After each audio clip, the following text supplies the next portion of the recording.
Well, good morning, folks. Welcome back to the farm. Beautiful, beautiful Sunday morning here. Still a little frosty though. Winter hasn't quite let go of it in its grip. But I think we're going to get to the top side of zero today anyway, so that'll be lovely. I'm just heading over to the barn here. 11 o'clock last night. Old Irene. I say old Irene. They all have old lady names, but she's really not that old. Anyway, she had a lovely set of twins. And I penned Queen up just as a precaution. She wasn't really behaving abnormally or anything like that, but I don't know how many more days it's possible for her to hold out. And I come back, checked at 1 o'clock, nothing showing. So we'll have a look here now, let everybody out, get them fed, let the lambs have some shenanigans. They can frolic in the early morning sunshine. Good morning, ladies. New ones. Come on, move out of the way of the gate. Let me through. Morning, Marshall. Lammy lambs. No lammy lambs, eh? Okay. Your lammy lamb's still doing good. Yours are gonna get tagged and banded today, and then you can leave. Rose, your lammy lamb's doing good. All right, let's go, ladies. Come on out.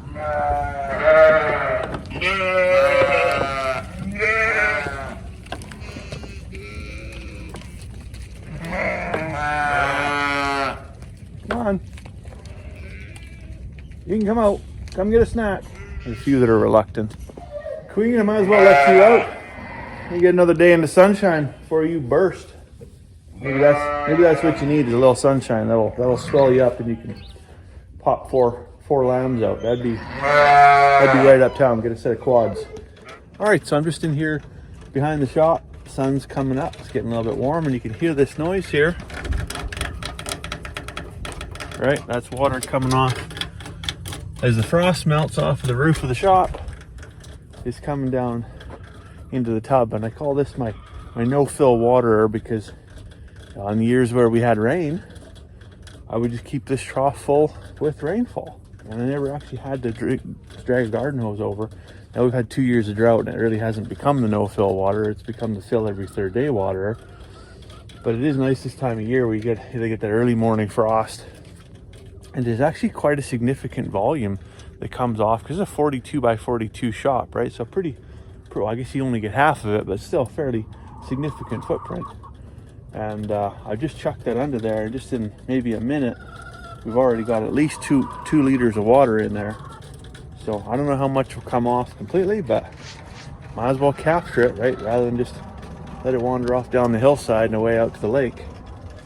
Anyways, the reason I'm moving that tub from here under the tap to here behind the shop is not because the snow is melting or the ice is melting off the roof and I want to catch the water.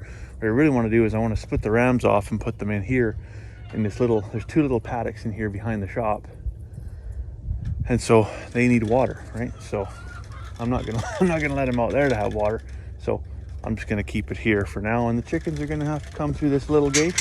The chickens, the dogs, everybody that drinks out of that water. It's a multi-species water, pretty diverse microbiome coming out of that. But they're gonna have to share. They're gonna have to learn how to share. Well, I'm getting lucky today. So as luck would have it, I just opened the back door of the barn. Both rams and one ewe were sitting right there. So I just opened the door. And I got 3. I've only got to split off 1 instead of splitting off 9. So that should be fairly simple to do, actually. All right, well, we've got all the panels moved up from down below. Got all the sheep dewormed. Had a bit of a scrap with the neighbor over the dogs because, of course, they followed up and they went into his yard. And I had a bit of a tizzy with his dogs, and so he's not too happy. And I don't really blame him, but anyways, I don't really want to have ill words with the neighbor. But good fences make good neighbors, and our dogs were not where they should have been. But so that's that. Anyways, got all the ewe lambs dewormed, got the rams dewormed, and I'm just going to turn them loose into here. This is the other side of those 2 little paddocks where the shop connects to. I tell you, that big old boy there, this big ram here, we got the Dorset ram, sorry, we got from the neighbors on the other side. Friendly as could be. But he's got a low center of gravity, and when you try and tip him over, tip him up, he is solid. Holy man. Anyways, them 2 can just finish their grain treat here. and they can go off into the field. And we'll just be feeding them hay in here for now. All right, that's enough snacks. You can, I'm not gonna wait here all day. Come on. Out you go. Out you go.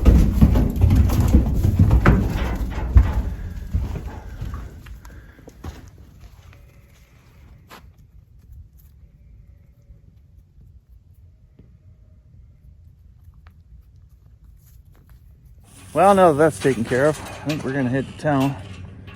The other day I was in there with some jerry cans to go get them filled up and trying to use an expired UFA card, so that wasn't working too well for me. Of course, it was Sunday too, so it really wasn't working. I couldn't get nobody to help me. Anyways, got the new card. Gonna run in and get some diesel, and boy, do I ever need it, because I pulled the tractor up right up to the shop and it started to go burp, burp, burp, burp. You know what that means. Time to shut it off before I go run dry, because I don't want to be dealing with that. Well, I'm back from town here now. Got some gas, washed the truck. It's not super clean, but it's a heck of a lot cleaner than it was. Anyways, gonna get a couple. I'm gonna try and multitask here, because I'm getting Gant and I haven't eaten all day. But animals first. That's the rule. Animals first. So I'm gonna get a couple hay bales, throw them in the back of the truck for the rams that we moved over behind the shop. While I'm here, I'm gonna tag and band those 2 lambs, and they might as well just go out. It's a beautiful, beautiful day. I think it's about 5 or 6 degrees right now. Like, it's just gorgeous. Like, look at the sunshine. Like, why wouldn't you want to be outside today? All right, so I'll let them out, and then I'll get some diesel in the tractor and put that away, and then I'll see about getting a bite of lunch there. Got all the ladies out here at the same time. I gotta check the shelter again. Carmen said to me, nobody even uses that shelter. Nobody. And there's Queen right there. Queen's one we've been watching, because she's as wide as that shelter almost. I think she might be packing quads. So it's kind of odd that she's in here. But you have a lamb? No? Not yet? You thinking about it? Maybe later? Nothing yet. Nothing yet. Today's the day. I mean, if it were me, I would say today should be the day.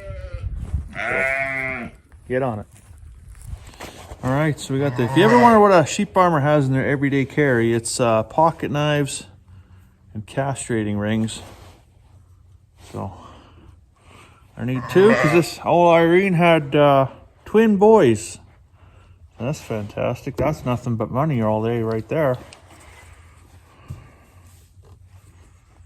We're using pink tags this year. 17 Bravo. All right, let's go, Mama. So we put an ear tag in the left ear. And the reason for that is when they go to market, I got to put a tag in the right ear. The RFID tag, these things right here, they got to go in the right ear. So I don't tie up the right ear. And then we put 1 band on the balls. And the reason for that is they're going to, well, there's 2 reasons for that. One is, of course, muscle definition. Having the nuts gone allow the animal to grow a little bit better. And secondly, because they're going to share the same pasture with their sisters, we don't want any accidents, any inbreeding to happen. And then we put one on the tail right here, and it goes right, kind of right at the nape right there. And the reason for that is if they have all of this tail, quite often it'll get really poopy, and as the weather warms up, they'll get kind of clogged up back here. The flies will come in, they'll lay their eggs in there, and they get what's called fly strikes. As the fly eggs hatch, the larvae come in, the maggots, right, and then they'll just eat this poor little lamb from the ass in, right, and it's really, really uncomfortable for them. So we just put a band there. It doesn't hurt them, cuts the circulation off. In about 7 days, that little tip of the tail falls off, and they're left with just enough tail that they can basically wipe their bum, and works really well. There you go. Okay, Mama, have your babies back. Now, like I said, it's a beautiful day, so I'm gonna let these ones out. If it were a colder day or kind of a miserable, cold, wet day, windy, something like that, I might keep them in. for another full day. Oftentimes I do that depending on the weather, just because tagging and banding can kind of set them back a little bit. But there's no pick-me-up in the world like a ray of sunshine. Of course, everybody's coming thinking there's a treat to be had. There's no treat. There's no treat. There's no treat. Where do you go? Lunacy.